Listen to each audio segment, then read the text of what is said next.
I love you, Buster. Love you, darling. Say bye. Draw.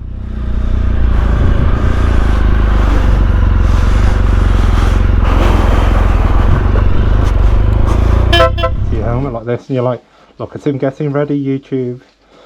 Thanks, love. See, he's going to be sweating his tits off before we even get going. Yeah. Say hi, YouTube. Right.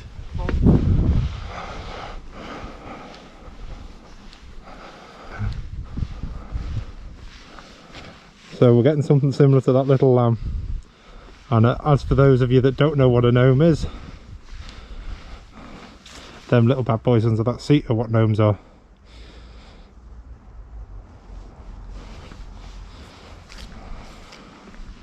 You trellis up as well. Nice. So yeah, as I was saying, we now picked John Boy up, pow pow, and yeah, the BMW X5. It was a silver one. It was a 59 plate. Picked it up with about 60 on the clock. When I got rid of it, I had about 110, 120, and I spent thousands on repair bills. It ended up having no handbrake. £1,000 later, the handbrake still wasn't working after the drums, discs, everything had been rebuilt on it, and it was the main mechanism, and it was just becoming a money pit. And with a young family to support and a mortgage and bills, it was just, do you know what? It was nice to have a nice looking new car like that. But it was just too expensive for what it was, so I managed to sell that car and get my doors and windows done on my house and buy this one.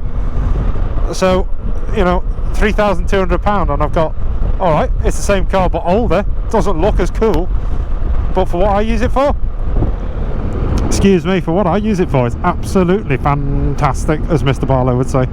Yeah, it's boss, it does exactly what I want it to. And the wife's got a Kia Sportage, so we go out with mine all the time.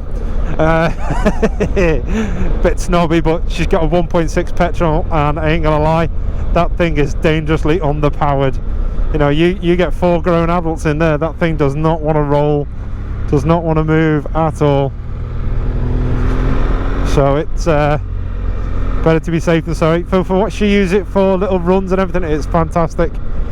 But when you get 4 adults in there, that thing is like, oof, I'd rather have a Mini Metro or a Nissan Micra. But yeah, so that's my little bit of the BMW fan club of what I'm in. This is my second GSA. My first one was an 09 plate, which had 63 on the clock when I picked it up. 63. And again, I think I got it close to the 100 mark. I didn't get it over the 100 mark. Or was it 50? Bear with me, hang on. No, I didn't get it close to the 100 mark. It's the other way around. I picked it up with 50 odd and got rid of it with 67, 76,000 on. So there's still plenty of life left in it, but one of the seals had gone on the drive shaft and the gearbox was a bit temperamental. Obviously it needed a big service, and to do the gearbox on one of them, they ended up taking the back wheel out, basically taking the frame up and over the tank. So it was labour intensive for, you know, a few parts that were not break the bank parts, but you're talking like a day just to strip the thing down and then a day to rebuild it. It was serious money. So took it to the BMW dealership, went to see this one, and before I even sat on it, I said, listen, I got my finance wrong on my old bike, I owe a little bit more on it than what I thought, is there anything we can do? He said, of course there is. And do you know what? There was. He managed to pay off my old bike. I had a figure in mind for a monthly payment for this bike, and he came in on my monthly payment. Alright, the panniers were an extra £35 a month, but you can't have a bike like this without the panniers. So got it done. Another 5-year deal on this bike. I think he got rid of the other one only like 3 years into the deal, so that's why there was a little bit more than what I thought was outstanding. But gotta stop saying but. I think I've got 3 years left on this. 2, 3. I think it's 3 years. Sorry, I think it's 3 years. But as I said, you know, this is my bike. I ain't getting rid of it. It does everything I want it to do. The other one I only got rid of because of how it was. it was leaking oil, and we found that out when we were in Scotland. It had a little lady tampon. Right, I'll catch you guys after I've filled up. Cheers. That cost me £10, I think £10.20, and we're back up to a full tank. So this thing cost about 35 quid to brim it from empty. So I had 3/4 of a tank, so I was probably being a bit keen topping it up, but it's been a little while since it's had some fresh juice in, so starting to use it more and more. Why not? Oh yeah! There we go, let's see if we get a nod. Oh, good boy. 1250 GSA. Alright, we're coming on the bypass and the motorway for the first little section, so I'm not going to record down there because all you'll hear is wind.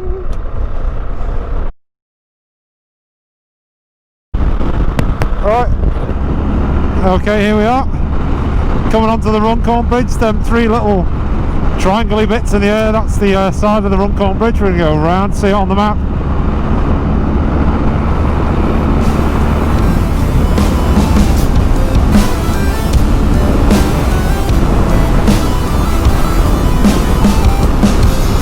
You see it a lot better there, isn't that just fantastic?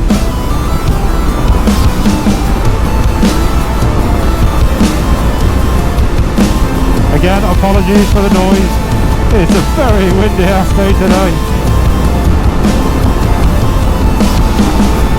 Well, the motorbike nodders out there. Well, a lot that are not nodders. Nodders. Nodder, nodder, nodder. No, a lot of people out there don't exactly nod when they're on the bikes anymore. It's a shame.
So I'd say probably about an hour away. We've done a lot of motorway miles. Very, very windy, as you can hear. I've not done much recording because of that. We're not far, we're 20 miles away from Llangollen.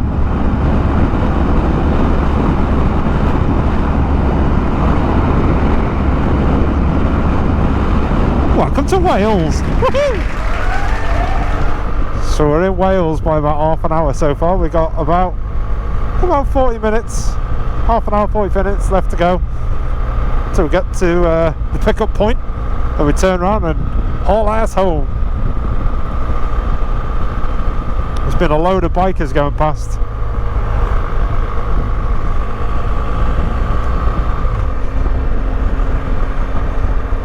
It does look nice around here. Hi, pal. Lid. Oh, good lad. 4 for 4.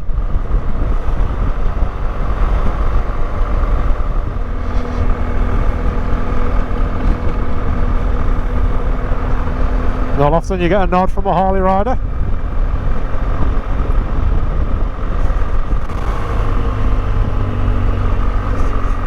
What a lovely little town.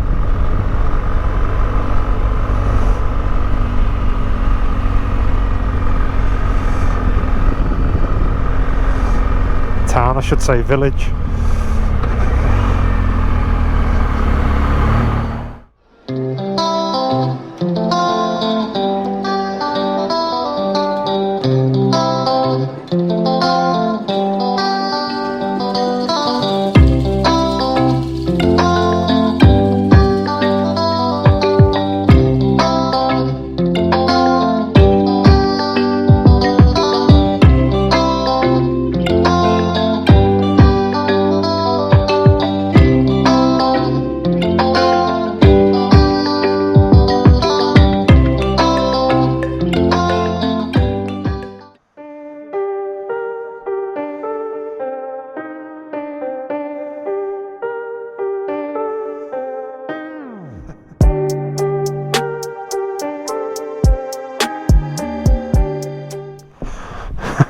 That's absolutely great, that, isn't it? Fantastic, that.